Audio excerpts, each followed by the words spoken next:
Fala turma, beleza? Aqui Ailton Inácio.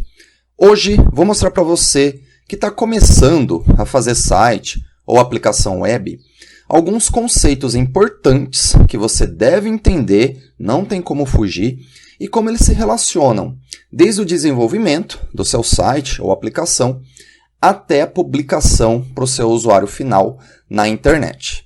Então eu vou puxar uma imagem aqui que a gente vai analisando junto, porque no começo, principalmente para quem está começando, muita coisa fica confuso, é difícil entender. Então o objetivo desse vídeo é justamente clarear o máximo possível de como a coisa funciona. Não vou entrar em detalhes, tá? Sobre cada item. Depois você pode encontrar no meu site ou no meu canal, em outros sites e canais, materiais sobre cada assunto, certo? Então agora é bem superficial, direto ao ponto para você entender o funcionamento disso aqui. E essa imagem está aqui no meu site, tá? Tem o mesmo conteúdo em texto para você acompanhar. Bom, então vamos lá. Puxar aqui, ó. Você está aqui. Você é o desenvolvedor, certo? E aí você quer desenvolver um site ou aplicação web para os seus usuários, que estão aqui no final, beleza? Então o primeiro passo é você ter um computador, preparar um ambiente local, né, que a gente chama, e dominar algumas linguagens, algumas tecnologias. Então, por exemplo, a linguagem base de toda página web é HTML. Então, é um código de marcação que você define imagem, vídeo, textos. O navegador lê aquele código, interpreta e transforma numa página web. Já CSS é uma linguagem para fazer a formatação visual desses elementos. JavaScript é utilizado uma linguagem de programação para dar comportamento aos elementos. Por exemplo, você clica num botão, aparece um pop-up, né, interativo, certo? Tem comportamento. Então, alguns você consegue ver na tela. Já outros acontecem, isso é que a gente chama de front-end, né? Acontece no navegador. Já outros acontecem no back-end, acontecem no servidor, que a gente já vai conversar, que é normalmente uma tarefa que você não vê, né? Então, por exemplo, pegar os dados de um formulário e gravar num banco de dados. Então, linguagem PHP roda no servidor, né? Então, com ela, você consegue pegar dados, né, do cliente e armazenar em um banco de dados, como MySQL, por exemplo, para ficar lá gravado de forma permanente.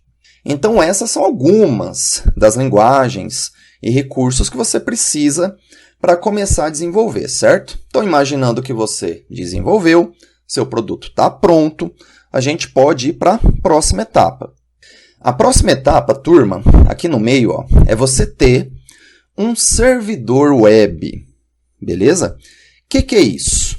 É um computador com software específico também, tá? Não só alguns softwares, né? Que fica ligado 24 horas por dia, tem segurança, tem uma alta taxa de uplink de dados, tem toda uma infraestrutura, resfriamento, enfim, é um conjunto de hardware e software bem específico. E esse conjunto, esse computador, ganha um número que a gente chama de número IP, que é um número físico, tá? Fixo também. Então o servidor ele tem um endereço, que é o número IP, que identifica ele na internet, no globo, no mundo inteiro, beleza? Então a gente pode ter dois tipos. O seu servidor pode ter um IP como esse de baixo, que é o IPv4, só que como os IPs eles estão acabando na internet, hoje a gente já tem o IPv6, que é esse maiorzinho aqui, beleza? E aí esse computador ele pode ter um Linux, pode ter um Windows e também deve ter um software, né? Que a gente chama também de serviço web, ou servidor web, que pode ser Apache, Nginx, Lightspeed, que tem as funcionalidades de publicar um site na internet, deixar ele acessível. Então você precisa de um servidor web.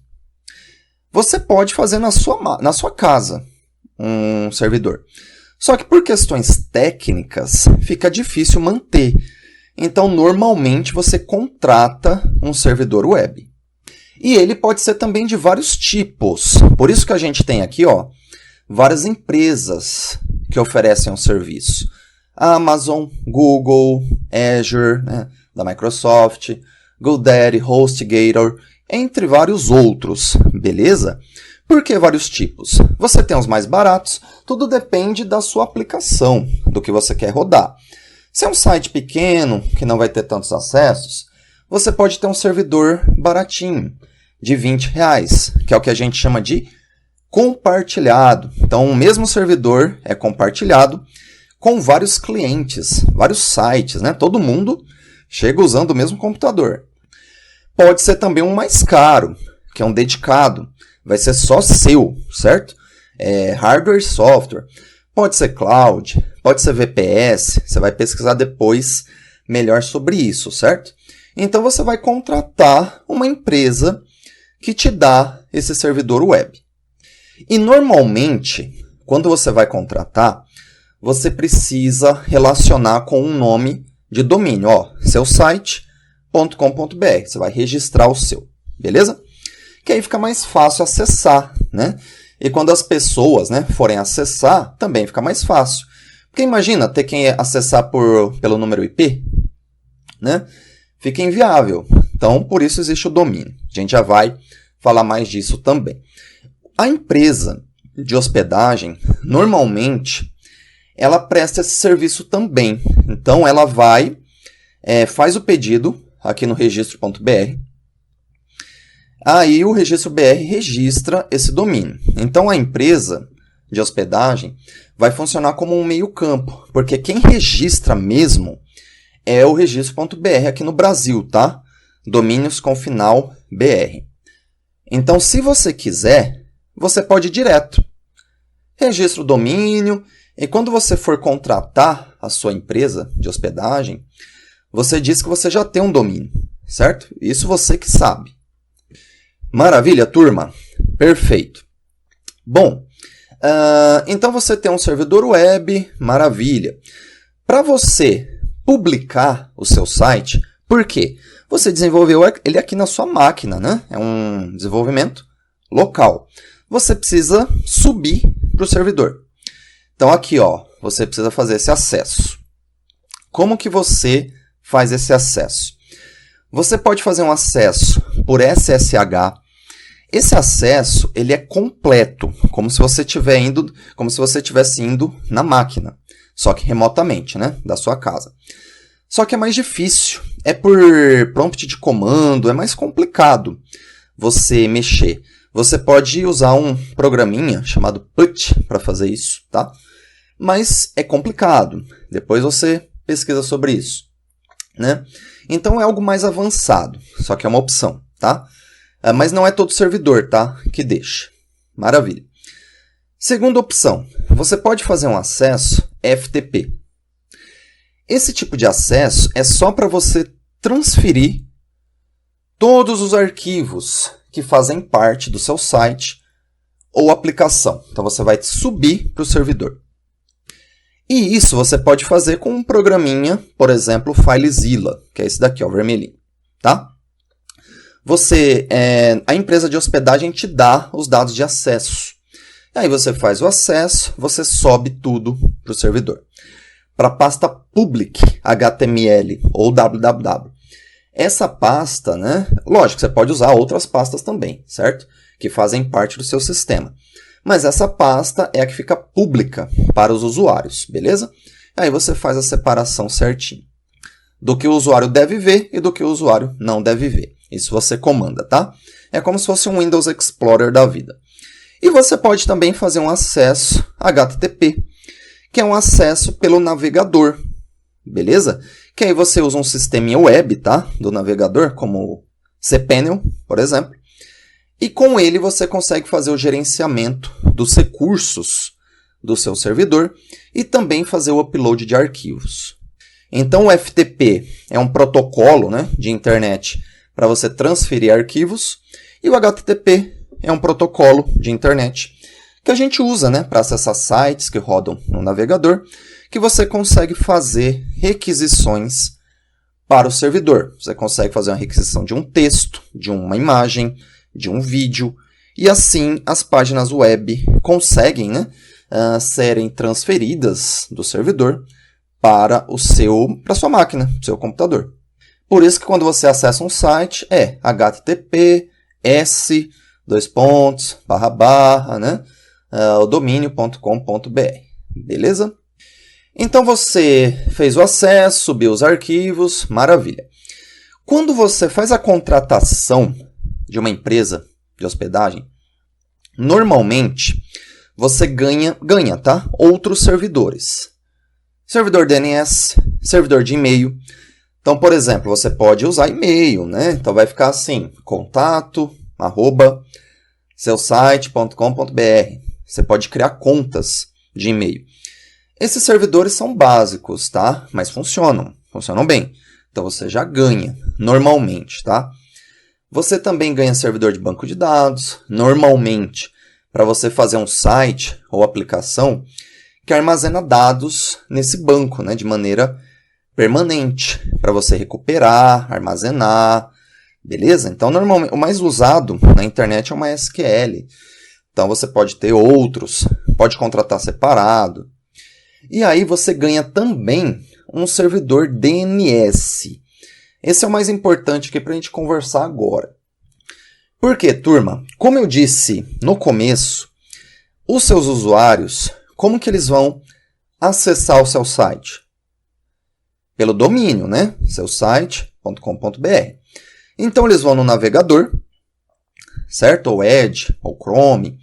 Eles vão digitar lá, HTTPS. Por que o S, gente? O S é opcional, mas hoje podemos dizer que ele é obrigatório. Por quê? Ele é a conexão segura, tá? É aquele cadeadinho. Com isso, os dados entre o navegador aqui e o servidor, eles são criptografados. Hoje, o Google tira pontos de sites que não são criptografados. Então, você hoje podemos pôr obrigatório, entre aspas, tá? Porque na prática não é, mas é interessante você ter.